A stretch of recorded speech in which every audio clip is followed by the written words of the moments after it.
शनि हुए उदय। प्रिय दर्शकों, नवग्रहों में न्यायाधीश शनिदेव जो कर्म प्रधान देव हैं, कर्मों का संपूर्ण विश्लेषण करके अच्छा या बुरा परिणाम प्रदान करते हैं। क्योंकि शनिदेव अत्यंत क्रूर ग्रह हैं, नियमानुसार चलते हैं, अनुशासन के कारक हैं, तो निश्चित रूप से शनिदेव रंक से राजा भी बनाते हैं। जो जातक नियम पूर्वक अपने कर्म को निष्ठा के साथ करता है, अन्याय नहीं करता, बड़ों का आदर करता है, असहायों की तथा जिनको आवश्यकता है यदि उनकी किसी भी प्रकार से कोई सहायता करता है, तो निश्चित रूप से शनिदेव का प्रभाव अत्यंत सकारात्मक प्राप्त होता है। अब शनिदेव 9 अप्रैल को प्रातःकाल 5:03 पर उदय हो चुके हैं, तो निश्चित रूप से ये अपने संपूर्ण प्रभाव के साथ समस्त राशि के जातकों को कुछ विशेष प्रभाव देने जा रहे हैं, कुछ बड़े लाभ भी कराने वाले हैं। जय श्री गणेश। नमस्कार, मैं आचार्य संजय द्विवेदी। मेरे समस्त प्रबुद्ध दर्शकों का मेरे चैनल पर हार्दिक स्वागत है। प्रिय दर्शकों, आज मैं धनु राशि के लिए शनिदेव के इस उदय काल का किस प्रकार का प्रभाव प्राप्त होगा, इस उदय काल में किन किन भावों की प्रबलता प्राप्त होगी, इस समय में आपको कितना लाभ मिलेगा, अथवा कहीं पर कोई अवरोध है या समस्या है, उसका क्या निराकरण है, संपूर्ण विश्लेषण मैं पूर्ण तर्क के साथ करने जा रहा हूं। प्रिय दर्शकों, इस राशिफल को आप अपने लग्न तथा राशि दोनों के अनुसार देख सकते हैं।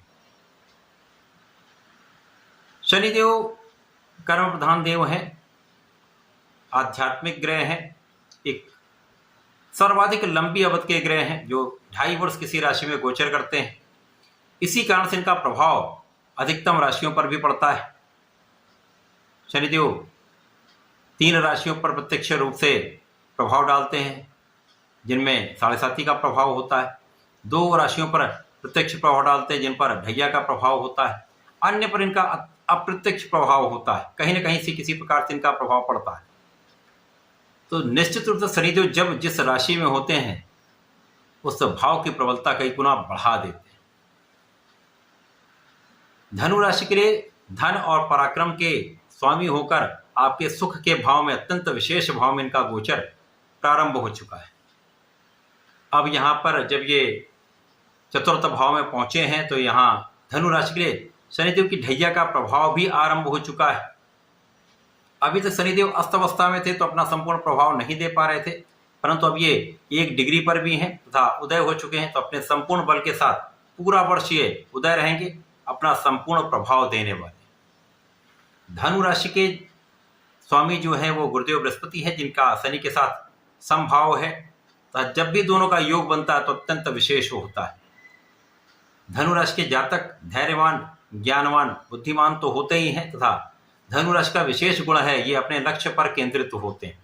शनिदेव को ये बहुत पसंद होता है। जो जातक अपने लक्ष्य पर केंद्रित होते हैं, अनुशासन के साथ कार्य करते हैं, निष्ठा के साथ अपने कार्यक्षेत्र में लगे रहते हैं, अपना संपूर्ण परिश्रम करते हैं, प्रयास करते हैं, हार नहीं मानते, शनिदेव उनको रंग से राजा बनाते हैं। अब चतुर्थ भाव केंद्र के भाव में शनिदेव वैसे ही महाबलवान होंगे, था यहाँ पर केंद्र के भाव में होकर उदय हो चुके हैं, तो इस भाव की प्रबलता कई सौ गुना बढ़ा देंगे। सुख, साधन, ऐश्वर्य, वैभव, भूमि, भवन, वाहन, धन संपदा का भाव चतुर्थ भाव है, जो माता का भी भाव है, जनता का भी भाव है। यहाँ पर शनिदेव निश्चित रूप से इस भाव को कई गुना प्रबल कर दें। इस वर्ष में लोगों का पूर्ण सहयोग आपको प्राप्त होगा। लोगों के बीच में आप विशेष रूप से प्रभावशाली रहने वाले हैं। धन संपदा में आपके वृद्धि होगी, सुख साधन आपके बढ़ेंगे, भूमि, भवन, वाहन का संपूर्ण लाभ आप ले पाएंगे। जो जातक राजनीति के क्षेत्र में है, उनके लिए विशेष समय है, जब जनता का पूर्ण सहयोग आपको प्राप्त होगा, आपके प्रयासों का संपूर्ण फल आपको मिलेगा, आपके क्षमता का, आपकी योग्यता का संपूर्ण परिणाम आपको प्राप्त होने वाला है। इस वर्ष में आपका कार्यक्षेत्र भी अत्यंत प्रबल रहेगा। कार्यक्षेत्र की स्थिति अत्यंत विशिष्ट रहने वाली है। जब कार्यक्षेत्र में आपको पद का लाभ मिल सकता है, कार्यक्षेत्र में पद वृद्धि था मन चाहा स्थानांतरण आपको प्राप्त हो सकता है। इसी प्रकार से कार्यक्षेत्र में लोगों का संपूर्ण सहयोग मिलेगा। अच्छे अवसर आपको प्राप्त होने वाले हैं। यदि आप नौकरी करते हैं तो वहां पर इंक्रीमेंट अच्छा लग सकता है, पद का लाभ मिल सकता है। यदि व्यापारिक क्षेत्र में है तो अच्छे व्यापार का आपको लाभ मिलेगा, व्यापार में कई गुना वृद्धि होगी तथा प्रोफेशन में नए अवसर आपको प्राप्त होंगे। बड़े अवसरों की वृद्धि से धन का भी बड़ा लाभ आपको प्राप्त होने वाला है। इस पूरे वर्ष में आप बड़े धन का लाभ लेने वाले हैं। परिवार का संपूर्ण सहयोग आपको मिलने वाला है। पारिवारिक भाव में वृद्धि रहेगी तथा आप यहाँ पर सोच विचार कर कार्य करेंगे, धैर्य के साथ निर्णय लेंगे, विवेकशील आपके निर्णय होंगे जिसका लाभ आपको भी मिलेगा तथा अन्य लोगों को भी इसका परिणाम सकारात्मक प्राप्त होगा। तो ये एक अच्छा समय है जब शनिदेव का प्रभाव आपके कार्य क्षेत्र को भी बलवान कर रहा है, आपके सुखों की भी वृद्धि कर रहा है तथा आपके लिए साधन बढ़ा रहा है।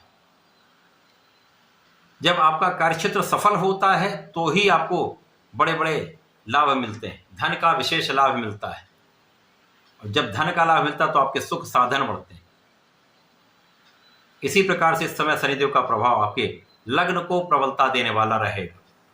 शनिदेव जब तक आपके चतुर्थ भाव में रहेंगे, आपके स्वास्थ्य को अच्छा रखेंगे, आपके मनोबल को श्रेष्ठ रखेंगे, आपकी क्षमता में वृद्धि करेंगे, आपके ज्ञान को बढ़ाएंगे, आपकी कर्मठता को बढ़ाएंगे, तो आपके दृढ़ प्रतिज्ञ प्रभाव को ये विस्तृत करने वाले हैं। यहाँ पर आपके कर्म क्षेत्र में भी विस्तार होगा, आपके अधिकार क्षेत्र में विस्तार होगा। इस समय आप अपना संपूर्ण प्रयास कर पाएंगे क्योंकि आप महापराक्रमी रहने वाले हैं। छोटे भाई बहनों का विशेष रूप से सहयोग आपको मिलता है। पारिवारिक सहयोग जब मिल जाता है तो आपके मनोबल में वृद्धि हो जाती है, आप अपना संपूर्ण प्रयास कर पाते हैं। ये शनिदेव का चतुर्थ भाव में जो गोचर है ये अत्यंत विशेष है, आपको बड़े लाभ देने वाला है। परंतु आपको यहाँ पर कुछ संघर्षों का भी सामना करना पड़ सकता है। आपके कार्य क्षेत्र में कुछ ऐसे भी लोग होंगे जो आपको डिगाने का प्रयत्न कर सकते हैं, परंतु सभी का पराभव होगा। आप वहाँ पर विशेष रहने वाले हैं।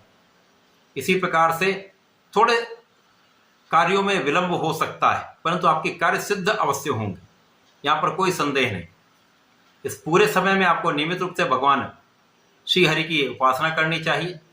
प्रतिदिन ओम नमो भगवते वासुदेवाय का जप करना चाहिए। इस समय में गणपति जी के संकरनासन गणेशोत्तम का पाठ करें तो विशेष लाभ मिलेगा। और प्रत्येक शनिवार को ओम प्राम प्रीम प्रोम सह शनिश्चराय नमः का एक माला का जप अवश्य करें, विशेष लाभ प्राप्त होंगे, अवरोध भी दूर होंगे, कार्यों में भी विलंब भी कम हो जाएगा। तो ऐसा करके इसका लाभ लें। धन्यवाद, नमस्कार।